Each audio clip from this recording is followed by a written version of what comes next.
আল্লাহ রাব্বুল আলামিন আমাদেরকে তো তৈরি করেছেন তার ইবাদতের জন্য। কিসের জন্য? একমাত্র আল্লাহ রাব্বুল আলামিনের ইবাদতের জন্য। ওয়া মা খালাকাতুল জিন্না ওয়াল ইনসা ইল্লা লিয়াবুদুন।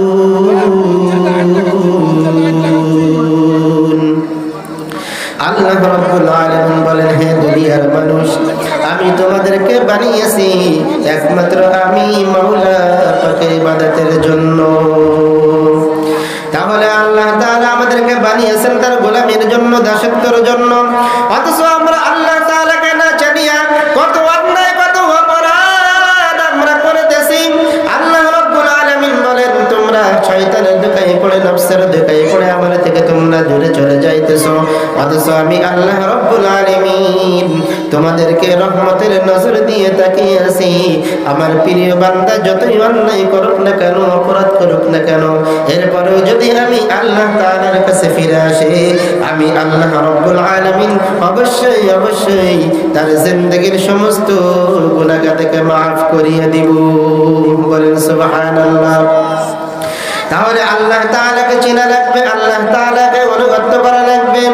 আল্লাহ রাব্বুল আলামিন বলেন, ইয়া আইয়ুহাল্লাযীনা আমানু আতিউল্লাহা ওয়া আতিউর রাসূল।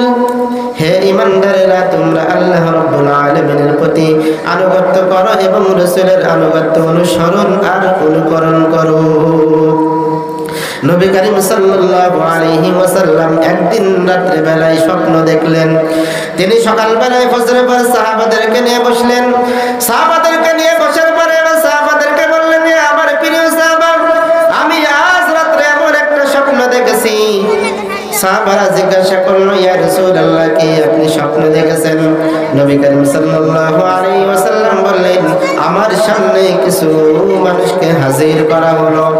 আমি তাকিয়ে দেখলাম ওই মানুষের ভিতরে থেকে কিছু মানুষের শর্ট কামিজ পরা, এরপরে তাকিয়ে দেখি কিছু মানুষের একটু লম্বা জামা পরা, এর ভিতরে দেখি ওমর, যে ওমরের জামা তিনি হাঁটতেছেন অথচ তার জামাটা মাটি স্পর্শ করতেছে। সাহাবারা জিজ্ঞাসা করলো, ইয়া রাসূলুল্লাহ, কি হবে, এর ব্যাখ্যাটা কি হবে? রাসূল সাল্লাল্লাহু আলাইহি ওয়াসাল্লাম বললেন, হে আমার প্রিয় সাহাবা,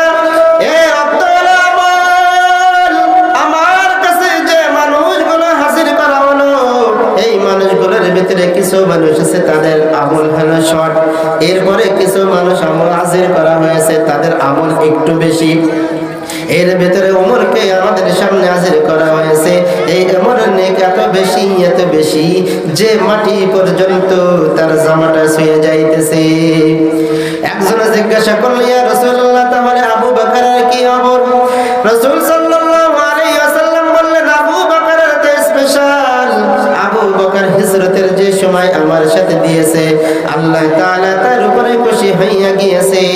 আমি নবী আজ ঘোষণা করে দিলাম, সারা পৃথিবীর যত মানুষ আছে যাদের নেক আমল এক পাল্লায় যদি দেওয়া হয়, আর আমার আবু বকর রাদিয়াল্লাহু তাআলা আনহুর আমলের নেক যদি এক পাল্লায় দেওয়া হয়, তাহলে ওই যে হিজরত আমার সাথে করেছিল ওই রাতের আমল যদি এক পাল্লায় দেওয়া হয়, তাহলে সারা দুনিয়ার নেক আমল থেকে আমার আবু বকরের ওই রাতের নেক আমল ভারী হয়ে যাবে। বলেন সুবহানাল্লাহ। এর ভিতরে আবার একদল মানুষ আছে, তারা বলে এত আমল করে কি লাভ, এত আমল করে কি লাভ। যারা মোটে কিছু করে নাই তারাই হলো এমন নরাত্মক কথা বলে। এই জন্য আমাদের সবসময় আমল করে যেতে হবে।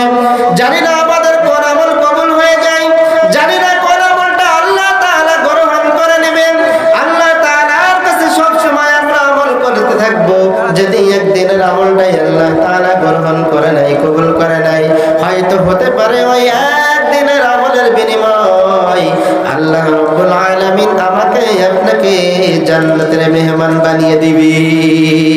বলেন সুবহানাল্লাহ। এই জন্য আমাদের সকলের কিন্তু সবসময় আল্লাহ তাআলার স্মরণকে আমাদের মনের ভিতরে রাখতে হবে। আল্লাহ তাআলার ভয় তাকওয়া আমাদেরকে নিতে হবে। তাহলে আল্লাহ রাব্বুল আলামিন বলেন, ইয়া আইয়ুহাল্লাযীনা আমানুত্তাকুল্লাহ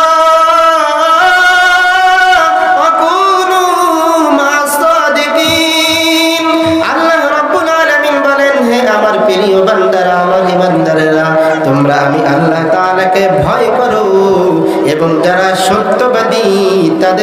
সব সময় তাদের সাথে লেগে থাকুক। তাহলে আল্লাহ তাআলাকে ভয় করতে হবে। আল্লাহ তাআলা বলেন, যদি কোনো বান্দা আমাকে ভয় করে তাহলে কি হবে জানো নেই? যদি কোনো বান্দা আল্লাহ তাআলাকে ভয় করে তাহলে তার জন্য অনেক আমল করা বড় সহজ হয়ে যাবে। আজ আপনি তাকিয়ে দেখেন, সন্তান মা বাবাকে ভয় করার কারণে সে কিন্তু অন্যায় কাজ করতে পারে না। একটা ছাত্র শিক্ষককে ভয় করার কারণে শিক্ষকের সামনে কিন্তু অন্যায় কাজ করতে পারে না। আল্লাহ তাআলা বলেন, যদি কোনো বান্দা আমি আল্লাহ তাআলার ভয় নিয়ে, যদি কোনো বান্দা আল্লাহ তাআলার তাকওয়া নিয়ে যদি কোনো বান্দা চলতে পারে তাহলে সে কোশ্চেন কালেও আমি আল্লাহ তাআলার সামনে অন্যায় কাজ করতে পারে না। সে যখন কোনো অন্যায় কাজ করবে সাথে সাথেই মনে করবে, আমি যে অন্যায় কাজ করতেছি আল্লাহ তাআলা তো আমাকে দেখতেছে। আমি মানুষের সামনে মিথ্যা কথা বলতেছি আল্লাহ তাআলা তো আমাকে দেখছে। আমি ওজনে ফাঁকি দিতেছি আল্লাহ তাআলা তো আমাকে দেখতেছে। আমি মানুষের জমি ফাঁকি দিতেছি আল্লাহ তাআলা তো আমাকে দেখতেছে। আমি যে সুদ খাইতেছি আল্লাহ তাআলা তো আমাকে দেখতেছে। আমি যে ঘুষ খাইতেছি আল্লাহ তাআলা তো আমাকে দেখতেছে।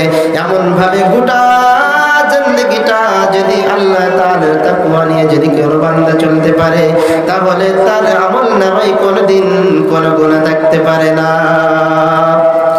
কেননা আল্লাহ তাআলাকে যে ভয় করবে সে তো কোনোদিন আল্লাহ তাআলার সামনে অন্যায় কাজ করতে পারবে না। সে তো মনে করবে, আমি যে অন্যায় কাজ করতেছি আল্লাহ তাআলার সামনে তো আমাকে একদিন দাঁড়াইতে হবে। ওই দিন আল্লাহ তাআলার সামনে আমি যে অন্যায় কাজ করেছি, অপরাধ করেছি, এই অপরাধের বোঝা নিয়ে আমি আল্লাহ রাব্বুল আলামিনের সামনে কেমনে দাঁড়াইবো? আর এই ভয় তাকওয়া অর্জন করে সে কোনোদিন কিন্তু অন্যায় কাজ করতে পারবে না, ঠিক কিনা? আর যে আল্লাহ তাআলাকে চিনবে না সে তো যা ইচ্ছা তাই করবে, যা মন চায় তাই করবে, যা ইচ্ছা যেমন ভাবে চলা দরকার যা ইচ্ছা তেমন ভাবে চলতে থাকবে। আল্লাহ রাব্বুল আলামিন বলেন, এই